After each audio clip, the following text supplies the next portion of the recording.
এই মুভিটা দুজন মৃত্যু পথযাত্রী কাপলকে নিয়ে, সেটা আপনারা থাম্বনেল দেখেই বুঝেছেন। কিন্তু এই মুভিটি, যার নাম the fault in our stars, যেটি 2014 সালে সব থেকে বেশি অ্যাওয়ার্ড পেয়েছিল, যার সংখ্যা ছিল 20-এর অধিক। মুভিটি আপনাদের অনেক ইমোশনাল করবে, এটা হয়তো আপনারা বুঝতেই পারছেন, কিন্তু এই মুভিটি আপনাদের নিজেদের জীবন নিয়েও কিছু ধারণা বদলে দিবে, এই বিষয়ে শিওর থাকতে পারেন। তাই আশা করব এক্সপ্লেনেশনটি সম্পূর্ণ দেখার। তো চলুন মুভির মূল গল্পে যাওয়া যাক। মুভিটি মূলত হ্যাজেল নামক একটি মেয়েকে নিয়ে, যার থাইরয়েড ক্যান্সার ছিল, আর সেই ক্যান্সারটা বাড়তে বাড়তে এখন তার ফুসফুসটিকেও একদম নষ্ট করে দিয়েছে। হ্যাজেলকে নিঃশ্বাস নেওয়ার জন্য সবসময় তার সাথে অক্সিজেন ট্যাঙ্ক রাখতে হয়। তো ডক্টর যখন তাকে ভিজিটে আসে, ডক্টর তাকে সাজেশন দেয় যে তুমি ক্যান্সার গ্রুপে জয়েন করো। এই ক্যান্সার গ্রুপটা হচ্ছে যেখানে অনেক ক্যান্সারের পেশেন্ট একসাথে থাকে এবং তাদেরকে অনেকভাবে মোটিভেট করা হয়। তো হেজেল প্রথমে কোনোভাবেই এই গ্রুপে জয়েন করতে রাজি হয় না, কিন্তু হেজেল দিন দিন অনেক বোর হয়ে যাচ্ছিল, তাই সে কিছুটা চিন্তা করে রাজি হয়ে যায়। হেজেল যেদিন প্রথম ওই গ্রুপে যায়, সেদিন তাদের ছিল ইন্ট্রোডাকশন ডে, যেখানে বিভিন্ন ধরনের ক্যান্সার পেশেন্ট তাদের ইন্ট্রোডাকশন দিচ্ছিল, তাদের জীবনের সমস্যাগুলো বলছিল। কিন্তু হেজেল তো নিজের জীবন নিয়ে অনেক ডিপ্রেস থাকতো, আর সে এসব শুনে আরো বেশি ডিপ্রেসড হয়ে যায়। অন্যদিকে হেজেলের মা চাইতো যে সে বাকি জীবনটুকু একটু ভালো থাকুক, সে সবসময় হাসি খুশি থাকুক। হেজেল তার মাকে বলে যে মা, আমাকে একটি ফেক আইডি করে দাও, যার ফলে আমি যে কোনো ক্লাবে জয়েন করতে পারি। কিন্তু হেজেলের মা চাইতো হেজেল আসলে এই ক্যান্সার গ্রুপের সাথেই থাকুক। নেক্সট সপ্তাহে হেজেল আবার ওই ক্যান্সার সাপোর্ট সেন্টারে যায়, আর তখনই তার সাথে হঠাৎ করেই ধাক্কা লাগে অগাস্টাস নামের একটি ছেলের। অগাস্টাসও ক্যান্সারের পেশেন্ট ছিল, আজ সে প্রথম এসেছে এই সাপোর্ট গ্রুপে। অগাস্টাস ছিল খুবই হাসি খুশি, সে প্রথম থেকেই হ্যাজেলকে ফলো করতে শুরু করে। ওই গ্রুপের মধ্যে থেকে আইজাক নামক একটি ছেলে তার জীবনের গল্প শেয়ার করতে থাকে। সে বলতে থাকে, আমার দুটি চোখের মধ্যে একটি চোখ অলরেডি নষ্ট, আর বাকি চোখটিও কিছুদিনের মধ্যে অপারেশন করে ফেলে দেওয়া হবে। আমি আর কিছুদিন পরে এই পৃথিবীতে কিছুই দেখতে পাবো না, কিন্তু তারপরও আমি নিজেকে অনেক লাকি আর হ্যাপি ফিল করি বিকজ অফ মাই গার্লফ্রেন্ড, কারণ আমি আমার গার্লফ্রেন্ডকে অনেক ভালোবাসি আর সেও আমাকে অনেক ভালোবাসে। এরপরে অগাস্টাস তার জীবনের গল্প শেয়ার করতে শুরু করে। অগাস্টাস বলতে থাকে, আমার বোন ক্যান্সার, যার ফলে আমার একটি পা অলরেডি ফেলে দেওয়া হয়েছে, আর বাকি পার্টকেও কিছুদিনের মধ্যে কেটে ফেলা হবে, কিন্তু আমি আমার লাইফ নিয়ে অনেক পজিটিভ, আমি আমার লাইফে অনেক কিছু করতে চাই। তখন হেজেল পাশ থেকে কিছুটা তাচ্ছিল্য সুরে বলতে থাকে যে আমাদের আগেও পৃথিবী ছিল, এখনো আছে এবং ভবিষ্যতেও থাকবে। আমরা মারা যাওয়ার পরে এই পৃথিবীর কোনো মানুষই আমাদের কথা মনে রাখবে না। হেজেলের এই কথা থেকে আমরা বুঝতে পারি যে অগাস্টাস যতটা না পজিটিভ ছিল তার নিজের জীবন নিয়ে, হেজেল ততটাই নেগেটিভ ছিল। পরের দৃশ্যে দেখা যায় হেজেল এবং অগাস্টাস বাইরে বের হয়েছে। তখন হেজেল অগাস্টাসকে জিজ্ঞেস করে, তুমি আমার দিকে কেন এভাবে তাকিয়ে আছো? তখন অগাস্টাস তাকে বলে যে হেজেল, তুমি দেখতে অনেক সুন্দর। অগাস্টাস হেজেলকে তার সাথে তার বাড়িতে যাওয়ার প্রস্তাব দেয়। পরের দৃশ্যে দেখা যায় যে হেজেল এবং অগাস্টাসের বাসার বেসমেন্টে আড্ডা দিচ্ছে। তখন অগাস্টাস হেজেলকে জিজ্ঞেস করে তার হবি নিয়ে। হেজেল জানায়, আমার হবি হচ্ছে উপন্যাস পড়া। হেজেল তার একটি প্রিয় উপন্যাস, যেটা ছিল অ্যানা নামক একটি মেয়েকে নিয়ে। সেও তাদের মতো ক্যান্সার পেশেন্ট ছিল। লেখক উপন্যাসের শেষে অ্যানাকে মেরে ফেলে, কিন্তু সে উপন্যাসটি সম্পূর্ণ শেষ করে না। এই কথাগুলোই হেজেল অগাস্টাসকে বলছিল, আর সে অগাস্টাসকে ওই বইটিও গিফট করে এবং বলে যে এটা পড়তে। অগাস্টাস তাকে বলে, ঠিক আছে, কিন্তু আমার একটি শর্ত আছে, তুমি আমার দেওয়া একটি বই তুমি পড়বে। হেজেলের কথা শুনে রাজি হয়ে যায়। তারা দুজন দুজনের মধ্যে বই এক্সচেঞ্জ করে, আর এরপরেই দেখা যায় যে তারা এখন নিজেদেরকে অনেক সময় দেয়। তারা দুজন দুজনকে টেক্সট করে, ফোনে কথা বলে। আর এই প্রথম হেজেলকে দেখে অনেক খুশি মনে হচ্ছিল, যে হেজেল হাসতেই ভুলে গিয়েছিল সে এখন অনেকটা মন খুলে হাসছে। পরের দৃশ্যেই দেখা যায় যে অগাস্টাস হেজেলের কাছে এসেছে, আর সে হেজেলকে বলছে যে কেন লেখক এই গল্পটি শেষ করলো না। মেয়েটি মারা গেল তো ঠিকই, কিন্তু তারপরে তার বয়ফ্রেন্ডের কি হয়েছিল? তার বয়ফ্রেন্ড কি তাকে এখনো মিস করে? আর তার পরিবার? হেজেল অগাস্টাসকে বলতে থাকে, আমাদের মানুষের জীবনটাই এমন, উপন্যাসটি যেমন হঠাৎ করে শেষ হয়ে গিয়েছে, আমাদের মানুষের জীবনগুলো হঠাৎ করে শেষ হয়ে যায়, আর সেই সাথে আমাদের জীবনের গল্পগুলো অসম্পূর্ণ থেকে যায়। হেজেল অগাস্টাসকে আরো বলে যে এই উপন্যাসটি পপুলার হওয়ার পরে লেখক নিজের শহর ছেড়ে আমস্টারডামে চলে যায়, আর তারপরে তার কোনো খোঁজ কেউ আর কোনোদিন পায়নি। পরের দেশে আইজাক নামক সেই ছেলেটিকে দেখানো হয়, যে তার গার্লফ্রেন্ডকে অনেক ভালোবাসতো, কিন্তু দুঃখের বিষয় হচ্ছে যে তার গার্লফ্রেন্ড তাকে ছেড়ে চলে গিয়েছে। হেজেল এবং অগাস্টাস তাকে অনেক বুঝাতে থাকে, তাকে অনেকভাবে সান্ত্বনা দিতে থাকে, কিন্তু বেচারা আইজ্যাকের মন তো কোনোভাবেই মানছিল না। এরপরেই দেখা যায় যে এভাবে কিছুদিন কেটে গিয়েছে।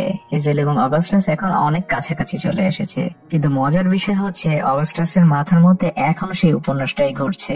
অগাস্টাস ওই উপন্যাসটার এন্ডিং জানতে এতটাই আগ্রহী যে সে ইন্টারনেটে সার্চ করে ওই লেখকের পার্সোনাল অ্যাসিস্ট্যান্টের ইমেল আইডি ম্যানেজ করে, আর সে সেটি হেজেলকে দিয়ে দেয়। হেজেল তার মাথায় থাকা সকল প্রশ্ন লিখে একটি ইমেইল করে, কিন্তু ওই মেইলের উত্তর আর অ্যাসিস্ট্যান্ট দেয় না, বরং ওই মেইলের উত্তর সরাসরি লেখকই দেয়। লেখক তাকে রিপ্লাই করে যে তুমি তোমার সকল প্রশ্নের উত্তর পাবে, কিন্তু তার জন্য তোমাকে আমস্টারডামে আসতে হবে, কারণ এসব উত্তর আমি ইন্টারনেটে দিতে পারবো না। হেজেল অনেক খুশি হয়ে যায়, কারণ সেই উপন্যাসের এন্ডিংটা জানতে পারবে। হেজেল তার মাকে সবকিছু শেয়ার করে, কিন্তু তার এই ট্রিপে দুটো প্রবলেম ছিল।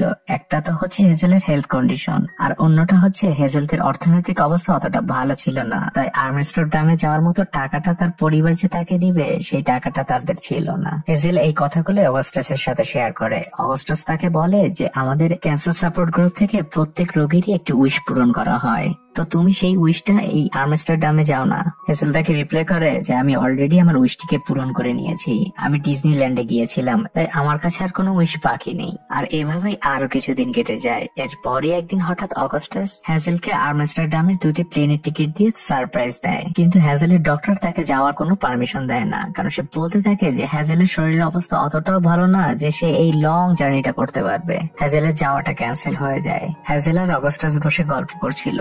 হেজেল অগাস্টাসকে বলতে থাকে আমি আর বেশি দিন বাঁচবো না, আর আমি যতই মানুষের সাথে পরিচিত হচ্ছি ততই আমার আশপাশের মানুষের কষ্ট বাড়াচ্ছি, কারণ আমি যখন মারা যাব তখন এই মানুষগুলো অনেক বেশি কষ্ট পাবে। তাই আমাদের উচিত আমাদের রিলেশনটাকে এখানেই শেষ করে দেওয়া, তাতে আমি মারা যাওয়ার পরে তোমার কষ্ট কিছুটা হলেও কম হবে। দৃশ্য পরিবর্তন হয় আর আমরা দেখতে পাই হেজেলের কাছে ওই রাইটারের আবারও মেইল এসেছে। সে তাকে জিজ্ঞেস করেছে তোমার আমস্টারডাম আসার কি হলো। তখন হেজেল তার মায়ের কাছে সবকিছু শেয়ার করে। তার মা তাকে বলে যে আমি তোমার বাবাকে যেভাবে হোক ম্যানেজ করবো, আমরা আমস্টারডাম যাচ্ছি। পরের দৃশ্যেই দেখা যায় যে হেজেলের মা এবং অগাস্টাস তিনজনে মিলে আমস্টারডামের উদ্দেশ্যে রওনা হয়েছে, আর তারা আমস্টারডামে পৌঁছেও যায়। সেখানে পৌঁছানোর পরে তাদেরকে অনেক খুশি মনে হচ্ছিল, কারণ এই ট্রিপটা ছিল তাদের জন্য অনেকটা ব্লেসিং। সন্ধ্যাবেলা হেজেল এবং অগাস্টাস মিলে ডিনারে যায়, আর এই ডিনারটা ছিল লেখকের পক্ষ থেকে তাদের জন্য উপহার। ডিনার করার সময় অগাস্টাস হেজেলকে 2বার আই লাভ ইউ বলে, কিন্তু হেজেল এর কোনো উত্তর দেয় না, কারণ হেজেল জানতো যে তার যে শরীরের অবস্থা তাতে অগাস্টাস শুধু কষ্টই পাবে। তাই হেজেল চুপ করে বসে থাকে। পরদিন হেজেল এবং অগাস্টাস যায় সেই রাইটারের সাথে দেখা করতে। তারা রাইটারের বাসায় যায়, কিন্তু অদ্ভুত বিষয় হচ্ছে রাইটার তাদের সাথে খুবই রুড ব্যবহার করে। হেজেল জানতে চায় যে অ্যানা মারা যাবার পরে তাকে যে ছেলেটা ভালোবাসতো তার কি হয়েছিল। রাইটার তখন তাকে উত্তর দেয় যে ওটা শুধুমাত্র একটা উপন্যাস, অ্যানা মারা যাওয়ার সাথে সাথে উপন্যাসটিও শেষ হয়ে যায়। লেখক তাদের সাথে অনেকটা খারাপ আচরণ করেই তাদেরকে বাসা থেকে বের করে দেয়। হেজেল এবং অগাস্টাস এই বিষয়টা নিয়ে খুবই কষ্ট পায়, কারণ তারা খুব আশা নিয়ে এসেছিল এখানে। লেখকের অ্যাসিস্ট্যান্ট তাদের কাছে এসে খুবই ক্ষমা চায়। সে বলে যে আমি খুবই লজ্জিত। অ্যাসিস্ট্যান্ট তাদেরকে এই শহরটি ঘুরে দেখার অফার করে, আর তারপরে তারা অ্যানা ফ্রাঙ্ক নামক একজন মহিলার বাসায় যায়। অ্যানা ফ্রাঙ্ক ছিলেন একজন বীর যোদ্ধা, যে কিনা দ্বিতীয় বিশ্বযুদ্ধের সময় এখানে এসে লুকিয়েছিল। এখন এই বাড়িটা একটি জাদুঘরে পরিণত হয়েছে, আর তারা সেটাই দেখতে এসেছে। হ্যাজেলের সিঁড়ি বেয়ে উঠতে সমস্যা হচ্ছিল, কারণ তার শ্বাসকষ্ট ছিল। হ্যাজেল উপরে ওঠার পরে অ্যানা ফ্রাঙ্কের একটি ছবির নিচে একটি লাইন লেখা দেখে। সেখানে লেখা ছিল আমি আমার প্রবলেম নিয়ে অতটা ভাবি না, বরং আমি আমার আশপাশের সুন্দর জিনিসগুলোকে আরো সুন্দরভাবে উপভোগ করি।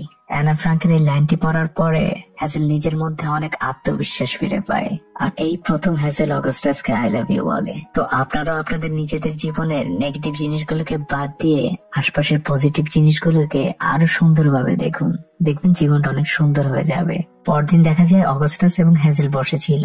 তখন অগাস্টাস হ্যাজেলকে জানায় যে তার যে শরীরে বোন ক্যান্সারটি ছিল, যেটি অলমোস্ট শেষ হয়ে গিয়েছিল, কিন্তু সেটি তার শরীরে আবারও শুরু হয়েছে, আর এটা সারার নয়। হ্যাজেল এটা শুনে খুবই ভেঙে পড়ে, কারণ যে অগাস্টাসের জন্য তার জীবনে এতটা সুখ ফিরে এসেছিল, সেই মানুষটি হয়তো হ্যাজেলের আগেই পৃথিবী থেকে চলে যাবে। হ্যাজেল এবং অগাস্টাস আমস্টারডাম থেকে তাদের বাড়িতে ফিরে আসে।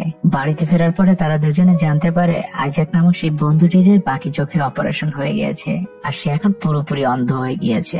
অগাস্টাসের শরীরের অবস্থাও ধীরে ধীরে খারাপ হয়, তাকে আইসিইউতে ভর্তি করা হয়। আর এরপরে যখন অগাস্টাসের শরীরের অবস্থা কিছুটা ভালো হয়, তখন অগাস্টাস, হ্যাজেল হ্যাজেল এবং আইজ্যাক তারা তিনজনে যায় পাশের একটি চার্চে। তারা প্র্যাকটিস করতে থাকে যে অগাস্টাস মারা যাওয়ার পরে তারা কি কি স্পিচ দিবে। হ্যাজেল বলতে থাকে, অগাস্টাস আমার জীবনে ছিল স্বপ্নের মতো, আমার দুঃখময় জীবনটাকে সুখে পরিপূর্ণ করে দিয়েছিল, কিন্তু সে এখন আমার জীবন থেকে হারিয়ে গিয়েছে, তাই আমার পক্ষে এই পৃথিবীতে বেঁচে থাকাটা অনেক কঠিন হয়ে গিয়েছে। হ্যাজেল এটা বলতে বলতে অনেক কাঁদতে থাকে। যদিও এটা প্র্যাকটিস ছিল, কিন্তু হ্যাজেল আর নিজেকে আটকে রাখতে পারে না। কান্নায় হ্যাজেলের গলা থেকে কোনো আওয়াজ বের হচ্ছিল না। আর এটা দেখে আইজ্যাকও প্রচন্ড কাঁদতে থাকে, কারণ আইজ্যাক মারা যাবার আগেই জানতে পারছিল যে সে মারা যাওয়ার পরে হ্যাজেল তার জন্য কি বলবে।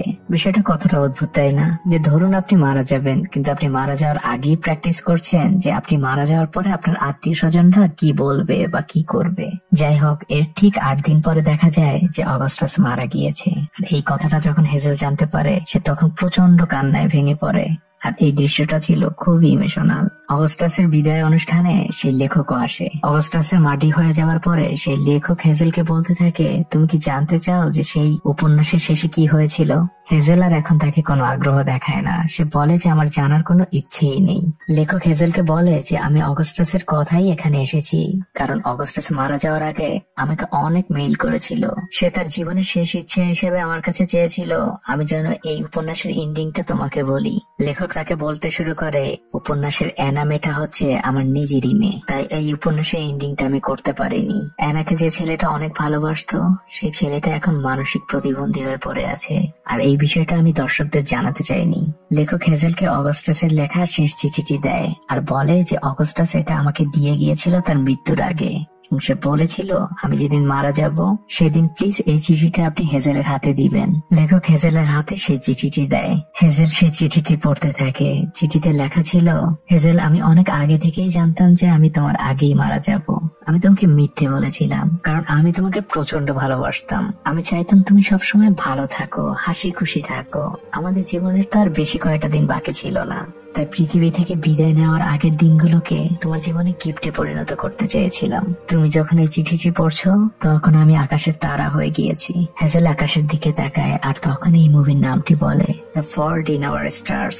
আর এখানেই সুন্দর মুভিটি শেষ হয়ে যায়। মুভিটি আমাদের অনেকগুলো বিষয় শিখিয়ে দিয়ে যায়। আমাদের জীবনটা অনেক ছোট, আর আমরা এই জীবনটাকে কিভাবে পার করব সেটা সম্পূর্ণই নির্ভর করে আমাদের উপরে। এই পৃথিবী থেকে আমাদের আজ অথবা কাল অবশ্যই চলে যেতে হবে, কিন্তু কাল আমাদের জীবনে কি হবে সেটা ভেবে যদি আমরা আজ নিজেদেরকে অনেক ফ্রাস্ট্রেশনে রাখি, তাহলে আজকে সুন্দর মুহূর্তগুলোকে আমরা কখনোই উপভোগ করতে পারবো না। তো আসুন সবাই আমরা কালকের কথা চিন্তা না করে আজকে নিজেদেরকে ভালো রাখি। সবার জন্য ভালোবাসা রইলো। আর এক্সপ্লেনেশনটি কেমন লাগলো তা অবশ্যই কমেন্ট করে জানাবেন। আর হ্যাঁ, অবশ্যই সাবস্ক্রাইব করতে ভুলবেন না। তো আজকের মতো বিদায়।